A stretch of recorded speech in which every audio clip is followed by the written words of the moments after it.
Bien, bonjour à tous. Bienvenue dans ce cours de STBI.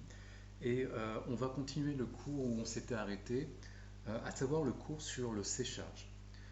Donc, on avait terminé une partie du cours, vous vous rappelez, c'est avec ces fameux diagrammes qui étaient assez compliqués, où on devait suivre des enthalpies, vous vous rappelez des températures sèches, des températures humides, etc., etc. Et donc on en arrive à une deuxième partie qui n'est pas moins intéressante, vous allez voir. Il y a encore une partie qui est mathématique, il va falloir bien vous concentrer. Et puis après on passera à une partie plus matérielle sur le séchage. Et on en aura fini avec ce chapitre sur le séchage. On pourra alors terminer complètement ce domaine, euh, cette filière de l'industrie pharmaceutique. Et puis après coup on passera à l'industrie cosmétique. Et puis, et on aura déjà bien avancé, hein. Mais il nous restera beaucoup de chapitres. Alors allons-y. Donc vous prenez ce cours qui se nomme caractérisation, enfin le cours, la suite du séchage, avec cette partie qui s'appelle caractérisation des solides humides. Alors qu'est-ce qu'on appelle l'humidité d'un solide? Alors, je vais prendre un petit stabilo ici pour que ce soit plus clair. L'humidité donc d'un solide, ici, c'est donc la masse d'eau. Alors quel que soit... ah bah tiens, j'ai planté mon truc. C'est possible que j'ai planté mon truc ou pas? Oui. La masse d'eau, donc en kilos, alors ça peut être 1 kg, 2 kg, 4 kg, hein, ça peut être 100 grammes. Donc la masse d'eau, donc 0,1 kg, associée par contre à précisément 1 kg, masse d'eau en kilos associée à 1 kg de solide sec. D'accord? Et donc au final, ça revient à faire un pourcentage. On peut l'exprimer en pourcentage. C'est combien j'ai de kilos d'eau dans un produit qui fait lui-même 1 kg. C'est donc un rapport massique et on peut utiliser un pourcentage. Alors quand on parle d'un solide, donc là on vous a représenté un solide, en fait ce solide il peut très bien avoir de l'eau à différents endroits. Donc là vous avez la partie solide et puis vous pouvez très bien... Ah bah tiens je croyais avoir changé de... C'est nul ça. Alors, j'étais court. On peut très bien... Non, il veut pas. J'hallucine, il veut pas ou quoi? Ah ouais, bon je vais pas insister. On peut très bien avoir de l'eau donc en surface. Et vous voyez qu'il y a deux couches. Il y a vraiment la surface et puis il y a une couche qui est plus proche du solide, qui correspond à ce qu'on appelle finalement cette eau liée. Donc il y a une eau libre, il y a l'eau liée et puis vous avez aussi de l'eau qui se trouve au niveau des interstices. Donc parfois le solide, il a des pores et ces pores peuvent être plus ou moins constitués d'eau. Donc ça va être une partie difficile en réalité, cette eau qui est présente à l'intérieur des interstices pour pouvoir l'enlever. Et vous allez voir que cette partie de l'eau en surface est très facile à enlever. Donc on a une vitesse de séchage rapide au départ, et puis après on a une deuxième phase qui est une vitesse lente, et vous allez voir que ça va conduire un petit peu à altérer le produit. Ce qu'il ne faut pas oublier, oui, c'est qu'on a aussi de l'eau sous forme de vapeur d'eau dans l'air. D'accord? Donc il y a toujours en réalité des échanges d'eau. C'est-à-dire que l'eau en fait que vous allez sécher va passer dans l'air et donc l'air va se charger en humidité. Donc bien évidemment, si vous voulez sécher un produit, il ne faut pas uniquement augmenter la température et faire ça dans une enceinte close. Au contraire, il faut que ce soit ventilé. Parce que si l'air qui est au-dessus du produit se sature de plus en plus en eau, ben, l'eau ne pourra plus du tout sortir du produit. Donc il faut un courant.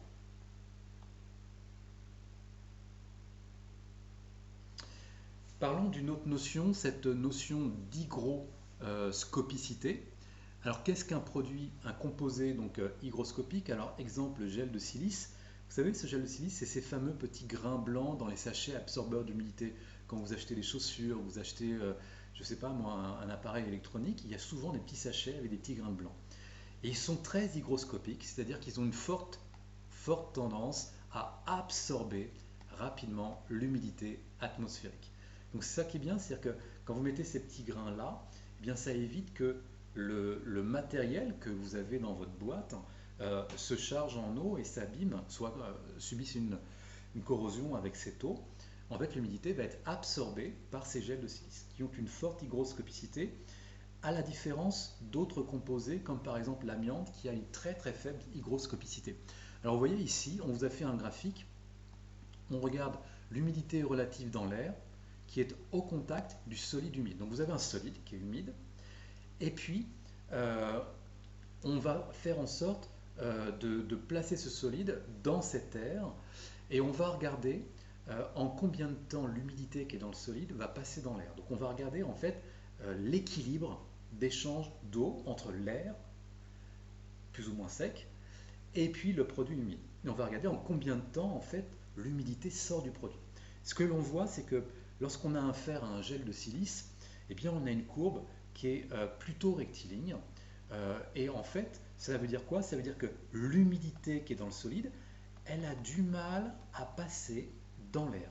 C'est-à-dire elle passe très très lentement. A l'inverse, quand vous avez un produit comme l'amiante, vous voyez que très très rapidement, l'humidité passe du produit, l'humidité du solide va passer du solide pour remplir, on peut dire ça entre guillemets, pour remplir l'air. Donc il va se débarrasser très rapidement, l'amiante va se débarrasser de son humidité. Donc il sera peu hygroscopique, contrairement donc aux gels de silice qui eux sont très hygroscopiques. Donc on nous dit l'amiante, hygroscopicité négligeable, à l'inverse des gels de silice qui sont eux très hygroscopiques. Alors on en vient au point le plus intéressant, puisque dans cette industrie pharmaceutique, il est intéressant de sécher les produits pour en faire des poudres. Donc on en vient au séchage par air chaud. C'est quand même la partie la plus importante de ce chapitre. Le séchage par air chaud, c'est donc un échange de chaleur entre de chaleur d'une part, mais aussi d'humidité entre l'air et le produit. C'est-à-dire que le produit humide va se retrouver en contact avec un air chaud. L'air chaud va perdre de sa chaleur, mais va se charger en humidité.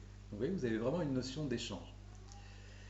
La chaleur transportée, elle peut être amenée par l'air, mais on verra qu'il peut y avoir un élément intermédiaire comme une paroi. On reparlera de tout ça, c'est ce qu'on appelle des séchages par convection ou par conduction. Mais en tout cas, la chaleur, puisqu'on est sur le séchage, la chaleur est apportée par l'air. C'est la caractéristique du séchage. Et cette chaleur, elle va avoir plusieurs conséquences. D'une part, comme je vous le disais, le produit, lui, va monter en température. D'accord? Donc on va réchauffer le produit d'une température initiale à la température d'évaporation. Et quand le produit arrive à température d'évaporation, eh bien l'eau s'évapore. C'est comme ça, en fait, que se produit le séchage. Et par ailleurs, la chaleur d'évaporation, qui fournit cette chaleur d'évaporation, c'est l'air chaud que vous amenez sur le solide. Donc, l'air chaud amené sur le solide apporte une quantité d'énergie qui est une chaleur. Cette quantité de chaleur augmente la chaleur du produit qui atteint sa température d'évaporation et donc l'eau s'évapore. J'espère que j'ai été clair. Donc un petit bilan. Ça m'énerve un petit peu ce stabilo, je ne sais pas ce que vous en pensez. Allez, un petit coup de violet. Un petit coup de bilan. Donc bien évidemment, comme le produit se libère de son eau, eh bien, il subit une dessiccation, c'est-à-dire la dessiccation, c'est le fait de se débarrasser de son eau. Il augmente sa température, donc accroissement de température. Bien évidemment que l'air va se charger en eau, c'est l'air qui récupère l'eau, et par conséquent, puisque c'est l'air qui a amené la chaleur, eh bien, il se débarrasse cet air de sa chaleur, il se charge en eau, mais il descend en température. Ça, c'est pour les conséquences. Et on en arrive à la partie un petit peu la plus compliquée. Alors là, je vais vous demander d'être super, extrêmement concentré. D'accord? Parce que là, il y a des maths. Imaginons un produit, donc, que l'on veut sécher. Ce produit que l'on veut sécher, il a une humidité initiale, qu'on va exprimer en pourcentage. Je vous rappelle ce que c'est qu'une humidité, c'est un rapport massique, c'est-à-dire c'est une masse d'eau par rapport à une masse de produit. Par exemple, 10%. C'est-à-dire que si votre produit fait 100 grammes, eh bien, si son humidité initiale c'est 10%, ça veut dire qu'il y a 10 grammes d'eau pour 100 grammes de produit, l'humidité initiale. Et donc on veut sécher un produit, on veut le passer d'une humidité HI à une humidité HF, humidité finale. Tout d'abord, on doit s'intéresser à quelle est la quantité d'eau à enlever. Quelle est la quantité d'eau à enlever pour amener 1 kg de produit de HI à HF. Connaissant HI, connaissant HF, quelle quantité d'eau faut-il enlever en kilos si jamais ce produit faisait lui-même 1 kg. D'accord? Alors ça se calcule, cette quantité d'eau, c'est comme ça qu'on va l'appeler. On va l'appeler grand E. La quantité d'eau à enlever à 1 kg de produit qui passe de HI à HF, voici la formule qu'il faudra donc connaître par cœur et savoir utiliser. Alors elle n'est pas si compliquée. Déjà, j'aimerais que vous réfléchissiez à un truc. Puisque on sèche, ça veut dire que forcément, on va avoir HI supérieur à HF. C'est-à-dire, l'humidité de départ est plus grande que l'humidité finale. D'accord? Regardez bien un petit peu ici ce numérateur. Est-ce que j'ai mis mon... Oh, j'ai oublié de mettre mon... Oh, je suis vraiment nul. J'ai oublié de mettre mon chronomètre. Oui, bah non. Alors attendez, il faut que je réduise le temps. Je pense qu'on a passé 10 minutes déjà ensemble. Donc je vais mettre ça. Excusez-moi. Regardez bien un petit peu ce qu'il y a au numérateur. HI moins HF. Ce qu'il ne faut pas oublier, ce qu'il faudra surtout faire gaffe de ne pas oublier, c'est que c'est donc la masse d'eau initiale moins la masse d'eau finale, le tout dans 100, donc on peut l'exprimer en grammes ou en kilos, le tout sur 100 kg de produit. Ce que vous ne voyez pas ici, c'est que le numérateur est lui-même un rapport. Puisque ce sont des humidités relatives, il y a donc un rapport. C'est toujours divisé par 100. Donc on ne le voit pas ici divisé par 100, mais pourquoi on ne l'a pas mis? C'est parce qu'en dessous aussi, c'est divisé par 100. Alors c'est quoi ce qu'il y a en dessous?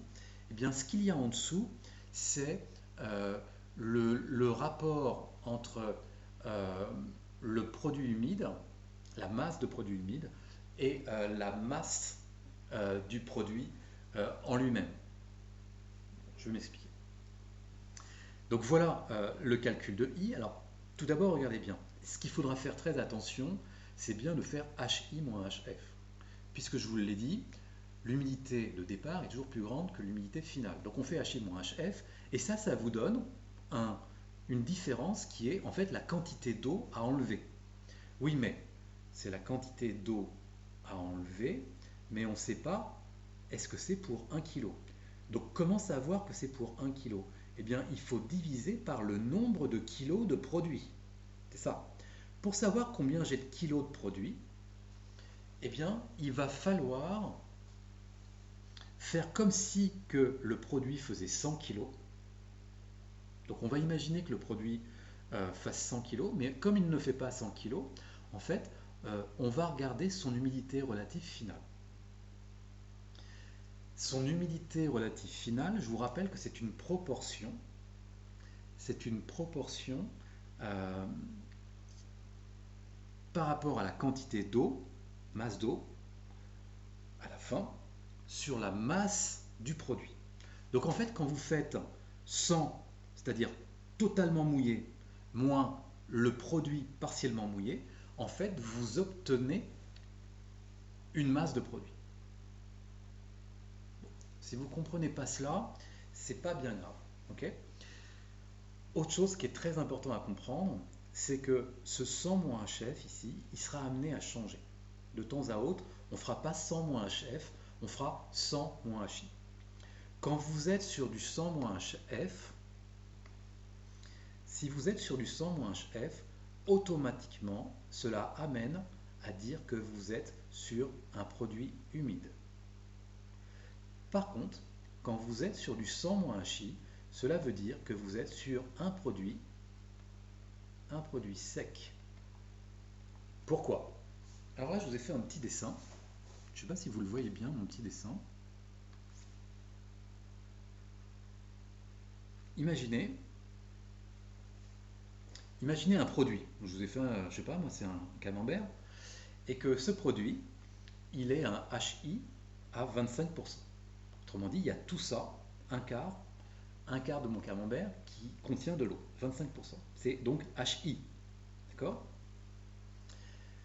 Si je fais 100% moins HI, ça veut dire 100 moins 25, il me reste quoi? Il me reste 75. Vous êtes d'accord? Si maintenant je fais ici, là, alors, ça c'est un petit peu disparu ce que j'avais écrit. Si je fais un HF, pardon, si je fais un HF qui est, là c'était HI, si je fais un HF qui est égal à 10%, donc on a bien HI supérieur à HF, d'accord? Si je fais un HF qui est égal juste à 10%, à ce moment-là, le 100 moins HF, c'est-à-dire la totalité de mon camembert moins les 10%, ça fait 90. Donc là, j'étais à 75, 100 moins 25, 75, et là, je suis à 90. Donc vous comprenez bien un truc, écoutez bien. Ce fameux différentiel qui est au dénominateur, il est plus grand, 90 est plus grand, quand on a 100 moins HF. Et il est plus petit quand on a 100 moins HI. Et ça représente le poids du produit. Je vous rappelle que là, c'est la quantité d'eau à enlever pour 1 kg de produit. Okay, donc, ce qu'il y a au dénominateur, c'est le poids du produit. Et il se trouve que quand on fait un 100 moins HF, le poids du produit est plus grand. Quand on fait un 100 moins HI, le poids du produit est plus petit. Vous voyez où je veux en venir ou pas?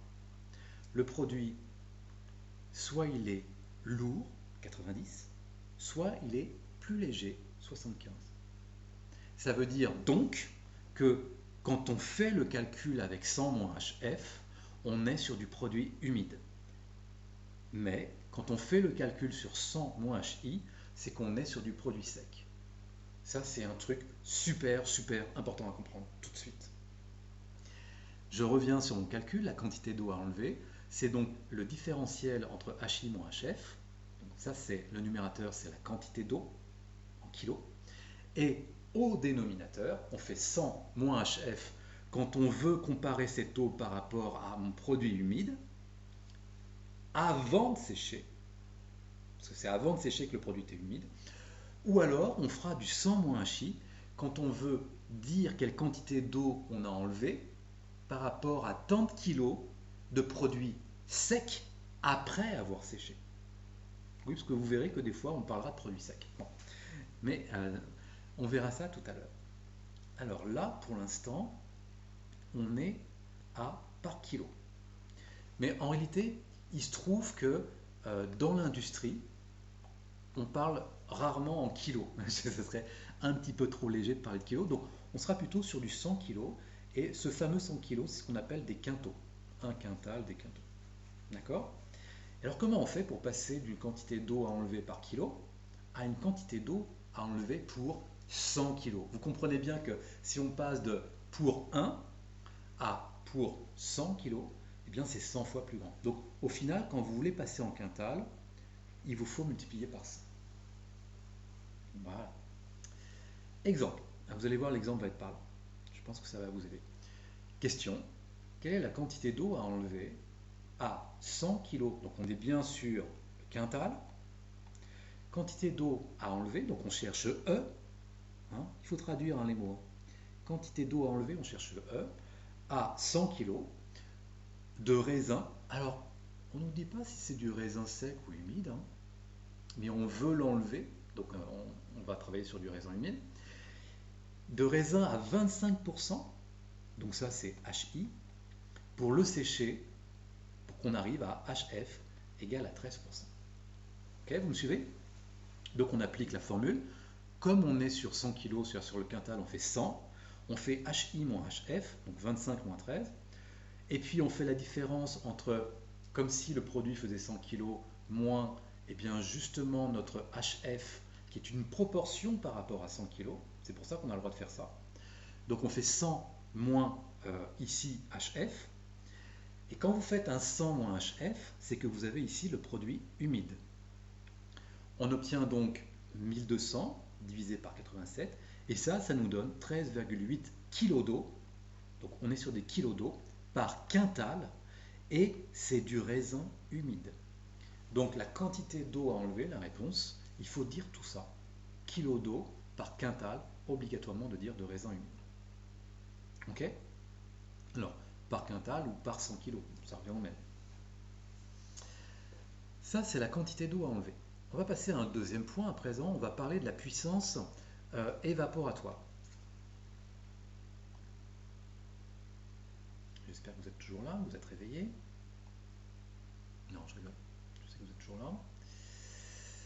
Alors déjà une petite définition, c'est quoi la puissance évaporatoire d'un séchoir? Parce qu'on est sur le chapitre du séchage, on va donc parler des séchoirs.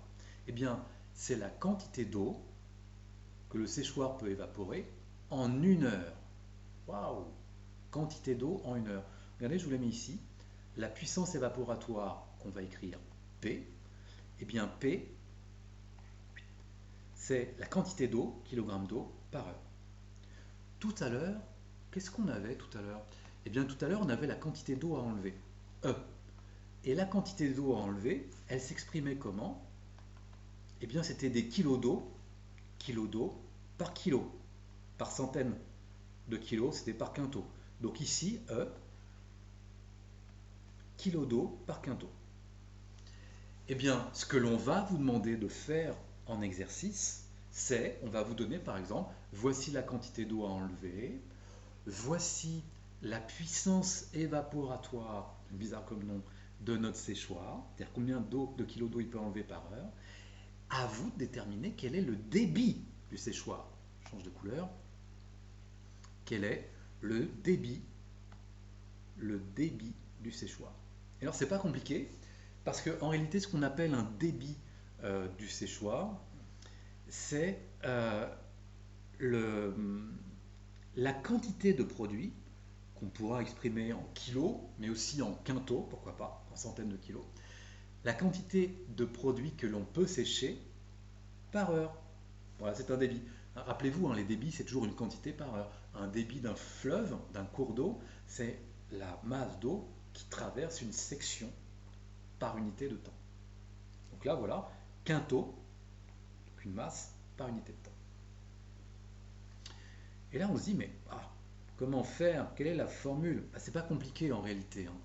En réalité, c'est un jeu ici d'unités. C'est pour ça que je vous ai mis les unités, pour que ce soit plus simple. Vous voyez ici, vous avez des quintaux. Là, vous avez des quintaux. On va continuer. Ici, j'ai des heures. Ici, j'ai des heures. Okay, et puis, j'ai des kilos d'eau et kilos d'eau. Ok, je veux D. D, c'est orange sur vert. Comment obtenir orange sur vert à partir de ça? C'est pas compliqué. Là, j'ai déjà mon sur vert. Oui, mais là, j'ai mon sur orange. Moi, je veux que l'orange soit là-haut. Donc ça, je vais l'inverser. Et ça, je vais le laisser tel quel. Or, si j'inverse ça, mon bleu passe en bas.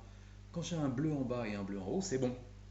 Donc, il suffit d'écrire que orange sur vert, ça va être égal à bleu sur vert, multiplié par orange sur bleu. C'est-à-dire ça inversé. Donc, autrement dit, D, c'est P sur E.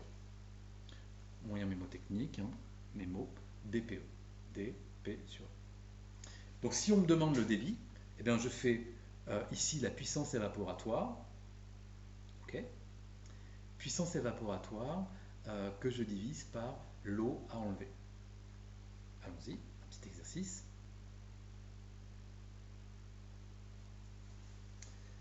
Alors on me dit, voilà, mon séchoir, il a une capacité d'évaporation à 300 kg par heure. Alors 300 kg par heure, hein, je remonte un petit peu par là-haut, 300 kg par heure, c'est ma puissance évaporatoire, kilo d'eau par heure. Donc ici on l'avait appelé puissance évaporatoire, P, et dans l'exercice, il nous l'appelle capacité d'évaporation. Donc comprenez bien, hein, vous pouvez l'écrire, c'est la même chose. Puissance ici évaporatoire et capacité d'évaporation, c'est la même chose, c'est P. Donc on nous dit P est égal à 300 kg par heure. C'est des kilos d'eau par heure, 300. Et on nous dit, vous allez reprendre le résultat précédent. Alors sur le raisin humide, vous vous rappelez, on avait trouvé l'eau à enlever, 13,8 kg d'eau par quintot de raisin humide. Et on nous demande de calculer D. Donc on a P, on a E, et on nous demande de calculer D. DPE, je me rappelle de mon moyen mémotechnique. Voilà, DPE. Donc, je cherche D. tombe bien.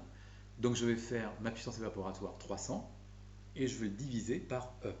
Alors E, je l'avais déjà trouvé, c'était 13,8, mais je vous rappelle que c'était les quintaux, on est sur 100 kg, donc je multiplie par 100, je fais HI 25 moins HF 13, et puis comme je suis sur du raisin humide, je fais 100 moins HF. Ça c'est du raisin humide, 100 moins HF. Je trouve 300 divisé par 13,8, j'ai mon débit de séchoir, je fais très attention, je suis sur du 100 kg par quintot, donc j'ai 21,7, l'unité c'est des quintaux de raisin humide, par heure. Voilà, ça c'est mon débit, quantité par heure. Ok?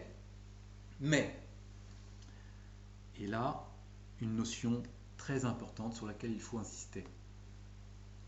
C'est un débit qu'on appelle un débit d'entrée. Et ça, c'est hyper important. C'est-à-dire qu'il existe des débits d'entrée et il existe des débits de sortie. Et vous comprenez bien que ce qu'il rentre dans un séchoir, c'est un produit qui est humide.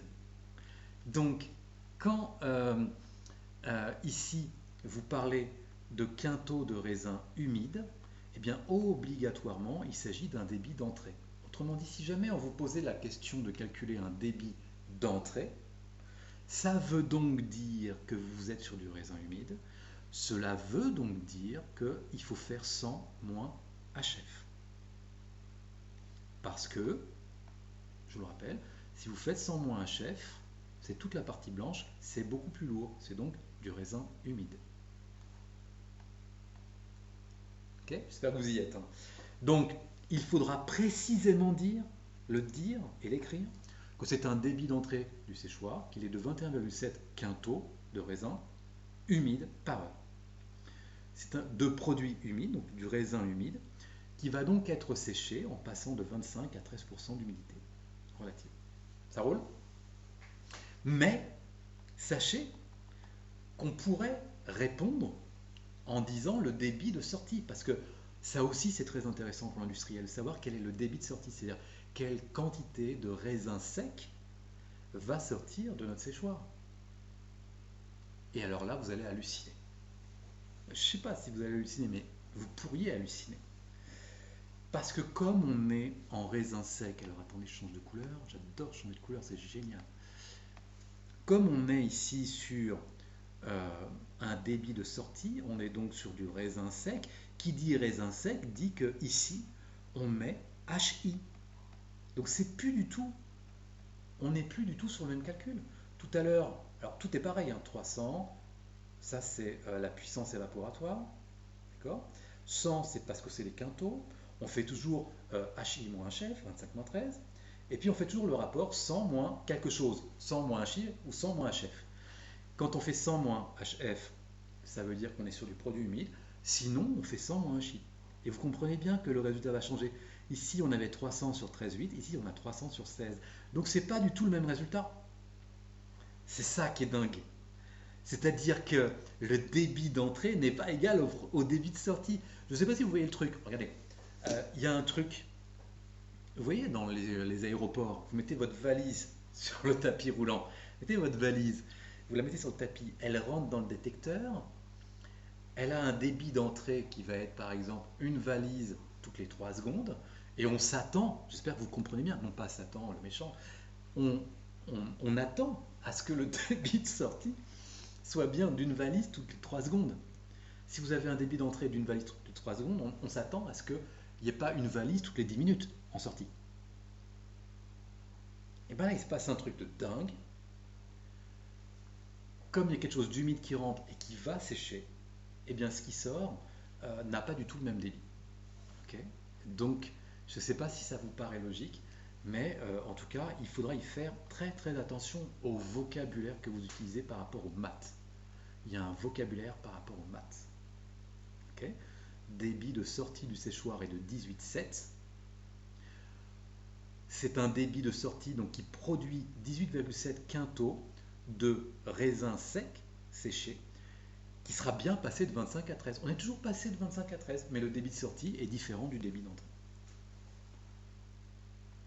J'espère que vous m'avez bien suivi. De toute façon, vous pourrez revoir cette vidéo autant de fois que vous le voulez, bien évidemment. Et de la même manière, voilà encore un autre petit exercice. Le vocabulaire encore est important. Par exemple, si on vous dit un séchoir traite 15 quintaux par heure de produits humides. Quel est le but du séchoir? Eh bien, le séchoir, son but, c'est de sécher. Donc, quand on vous dit qu'il traite, c'est qu'il va prendre un produit humide et qu'il va le sécher. D'accord? Donc là, on est sur un débit d'entrée. Vous comprenez? Par contre, quand on vous dit un séchoir débitant, c'est marrant comme mot, ça me fait penser à débilitant. Un séchoir débitant. Débiter, c'est faire sortir, c'est apporter. Donc là, on est sur un débit de sortie. Okay, et donc, c'est pas du tout pareil en réalité. Vous allez voir que c'est vraiment pas pareil. Là, vous avez un séchoir qui traite. Alors, c'est pas du tout les mêmes choses, hein, mais on vous dit ici, séchoir qui traite 15 quintaux par heure. Ici, débitant 15 quintaux par heure. D'un produit humide qui passe de 25 à 13. D'un produit sec séché de 25 à 13. Vous avez vu? C'est pas du tout le même vocabulaire, mais c'est les mêmes chiffres et on va faire le calcul. Alors allons-y. Les quintaux par heure, ce sont les débits. D'accord? Ici, j'ai mon HI et mon HF.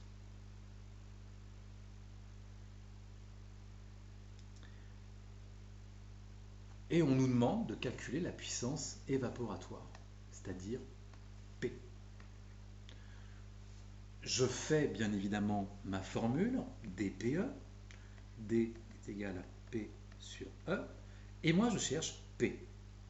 Donc, je vais écrire, ok, P est égal à E fois D. Et bien voilà, P est égal à D, 15, quintaux. Alors, faites attention, on est en quintaux. Donc, si on est en quintaux, je mets mon 100. Je fais mon calcul HI moins HF. D'accord? Et ici, puisqu'on est sur du produit humide, je fais 100 moins HF. Donc j'obtiens 15 fois 1200 divisé par 87 et j'obtiens 207 kg d'eau. Donc la quantité d'eau à enlever, qui a été enlevée, pardon, non, la puissance évaporatoire est de 207 kg d'eau enlevée par heure. Quand je suis en débit entrant de 15 quintaux par heure. Par contre, si je suis en débit sortant de 15 quintaux par heure, c'est pas du tout pareil, le calcul, vous allez voir. Là, on est à 100 moins 25, c'est-à-dire c'est